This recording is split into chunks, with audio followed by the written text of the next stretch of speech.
Hello everyone, welcome back to my channel. అందరూ ఎలా ఉన్నారు? నేనైతే మస్త్ ఉన్నా. నేను ఆల్రెడీ షార్ట్ వీడియోస్ లో ఈ ఫ్యాబ్రిక్స్ తో ఎలాంటి అవుట్ఫిట్స్ స్టిచ్ చేస్తే బాగుంటుంది అనేది నేను చెప్పాను. సో ఈ వీడియోలో అయితే నేను స్టిచ్ చేసిన అవుట్ఫిట్స్ అయితే చూపిస్తాను, చూసేయండి. కొత్తగా వచ్చిన వారు అయితే ఛానల్ ని సబ్స్క్రైబ్ అయితే చేసుకోండి. ఈ పక్కన కనిపిస్తున్న ఈ సారీ నేను మీషోలో తీసుకున్నా, అది కూడా జస్ట్ 250 రూపీస్ కి. ఈ సారీ ఫ్యాబ్రిక్ వచ్చేసి సాఫ్ట్ జార్జెట్ ఫ్యాబ్రిక్ అనమాట.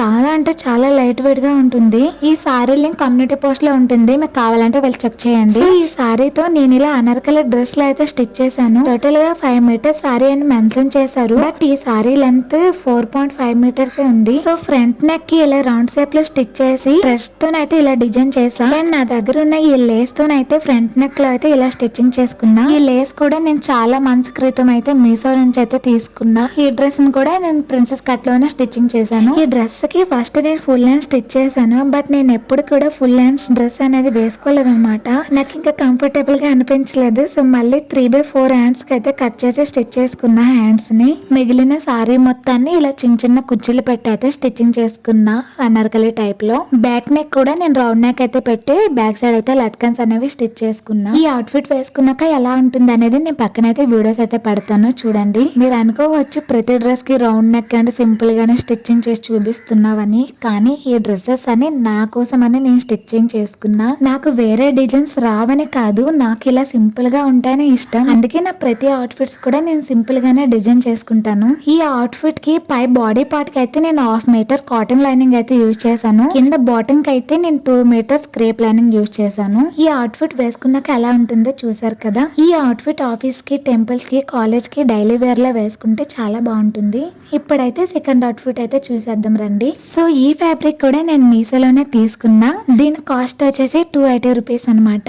టోటల్ గా 5 మీటర్ ఫ్యాబ్రిక్ అనేది వచ్చింది. ఇది క్రేప్ ఫ్యాబ్రిక్, కానీ కొంచెం థిక్ గానే ఉంది. ఈ ఫ్యాబ్రిక్ తో నేను అనార్కలి మోడల్ లో కుచ్చులు పెట్టయితే స్టిచ్ చేసా. నేను సన్నగా ఉంటా కాబట్టి నా ప్రతి అవుట్ఫిట్ కూడా నేను కుచ్చులు పెట్టే స్టిచ్ చేస్తాను. లావుగా ఉన్న వాళ్ళైతే అంబ్రెల్లా టైప్ లో అయితే స్టిచ్చింగ్ చేసుకోండి. క్రేప్ ఫ్యాబ్రిక్ తో మనం ఎక్కువగా మోడల్స్ అనేవి పెట్టి స్టిచ్ చేయలేము, క్లాత్ అనేది అటు ఇటు జరిగిపోతుంది. ఈ ఫ్యాబ్రిక్ కూడా నేను డైలీ వేర్ కోసమే తీసుకున్నాను, అందుకే తక్కువ ప్రైస్ లోనే ఫ్యాబ్రిక్స్ అనేవి తీసుకుంటున్నా. ఈ డ్రెస్ కి కూడా front and back round neck పెట్టి లట్కన్స్ పెట్టా. అండ్ అలానే దీనికి కూడా 3/4 హ్యాండ్స్ అయితే పెట్టి స్టిచ్ చేసా. ఈ డ్రెస్ కూడా ప్రిన్సెస్ కట్ మోడల్ లోనే స్టిచ్చింగ్ చేసుకున్నా. ఇలాంటి డ్రెస్సెస్ కి ప్రిన్సెస్ కట్ పెట్టుకుంటేనే బాగుంటుంది. ఈ ఫ్యాబ్రిక్ లెంత్ వచ్చేసి 5 మీటర్స్ వచ్చింది, కానీ దీని హైట్ మాత్రం చాలా ఎక్కువగానే ఉంది. చాలా ఫ్యాబ్రిక్ అనేది మిగిలిపోయింది. ఆ దాంతోనైతే నేను ఇంకొక చిన్న టాప్ అయితే స్టిచ్చింగ్ చేశాను, అది నేను లాస్ట్ లో చూపిస్తాను. ఈ ఫ్యాబ్రిక్ కొంచెం థిక్ గా ఉండడం వల్ల నేను జస్ట్ బాడీ పార్ట్ ఉంటుంది కదా, అక్కడే నేను 1/2 మీటర్ కాటన్ లైనింగ్ యూజ్ చేశాను. బాటమ్ కింద అయితే నేను లైనింగ్ అనేది యూజ్ చేయలేదు. నేను ఈ డ్రెస్ తోనైతే ప్లాజో ఆర్ లెగ్గింగ్ తోనైతే పేరప్ చేస్తాను, అందుకే నేను లైనింగ్ అనేది యూజ్ చేయలేదు. మీరు ఒకవేళ బాటమ్ వేర్ లేకుండా ఈ ఫ్యాబ్రిక్ తో ఫ్రాక్ లో స్టిచ్ చేసినట్టుగా అయితే లైనింగ్ అనేది వేయాల్సి ఉంటుంది. ఇంతవరకు వీడియో చూసినందుకు చాలా థ్యాంక్స్. అలానే వీడియోకి ఒక లైక్ చేసి ఛానల్ ని సబ్స్క్రైబ్ అయితే చేసుకోండి. ఈ ఫ్యాబ్రిక్ లింక్ కూడా కమ్యూనిటీ పోస్ట్ లో ఉంటుంది, మీకు కావాలంటే వెళ్ళి చెక్ చేయండి. ఈ డ్రెస్ డీటెయిల్స్ అయితే ఇవన్నమాట. నెక్స్ట్ మిగిలిన ఫ్యాబ్రిక్ తో ఒక టాప్ స్టిచ్ చేశానని చెప్పాను కదా, ఆ టాప్ ఇదన్నమాట. ఇది పెప్లం టాప్ లో అయితే స్టిచ్చింగ్ చేసుకున్నాను. దీనికైతే వీ నెక్ అయితే డిజైన్ చేశాను ఫ్రంట్ సైడ్. ఈ టాప్ ని నేను చాలా సింపుల్ గానే స్టిచ్చింగ్ చేశాను. దీనికి కూడా 3/4 హ్యాండ్స్ పెట్టి స్టిచ్ చేసుకున్నా. ఇంకా మిగిలిన ఫ్యాబ్రిక్ మొత్తంతోనైతే ఇలా కింద అయితే చిన్న చిన్న కుచ్చులు పెట్టి అయితే స్టిచ్చింగ్ చేసుకున్నా. ఈ టాప్ ప్లాజోస్ పైన గానీ జీన్స్ పైన గానీ వేసుకుంటే చాలా బాగుంటుంది.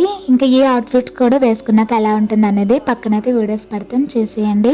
ఇది స్కై కలర్ ఫ్యాబ్రిక్ కాబట్టి దీని మీద బ్లాక్ తో పేరప్ చేసినా బాగుంటుంది, వైట్ తో పేరప్ చేసినా బాగుంటుంది, లైట్ పింక్ తో పేరప్ చేసినా బాగుంటుంది.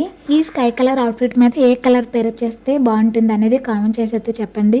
ఇంకొక ఇంపార్టెంట్ విషయం ఒకటి చెప్పాలి, అదేంటంటే రీసెంట్ గా ఇన్స్టాగ్రామ్ పేజ్ ఒకటి క్రియేట్ చేశాను. యూట్యూబ్ లో సపోర్ట్ చేసినట్టుగా ఇన్స్టాగ్రామ్ పేజ్ ని కూడా సపోర్ట్ చేయండి. దాని లింక్ వచ్చేసి మన యూట్యూబ్ డిస్క్రిప్షన్ లో అయితే ఉంటుంది. సో చూసారు కదా, ఈ ఫ్యాబ్రిక్స్ తో ఎలా నేను అవుట్ఫిట్స్ అనేవి స్టిచ్చింగ్ చేసుకున్నాను, అలానే వేసుకున్నాక ఎలా ఉంటుంది అనేది చూపించాను కదా. ఈ ఫ్యాబ్రిక్ డీటెయిల్స్ అయితే ఇవన్నమాట. ఈ 2 ఫ్యాబ్రిక్స్ లింక్స్ అనేవి కమ్యూనిటీ పోస్ట్ లో ఉంటాయి, మీకు కావాలంటే వెళ్ళి చెక్ చేయండి. చాలా మంది సబ్స్క్రైబ్ చేయకుండానే వీడియోస్ అనేవి చూస్తున్నారు. ప్లీజ్ ఛానల్ ని సబ్స్క్రైబ్ అయితే చేసుకోండి. వీడియో నచ్చినట్లయితే వీడియోకి ఒక లైక్ చేయండి, షేర్ చేయండి, కామెంట్ చేయండి. మన నెక్స్ట్ వీడియోలో అయితే కలుద్దాం. అంతవరకు టేక్ కేర్, బాయ్ బాయ్.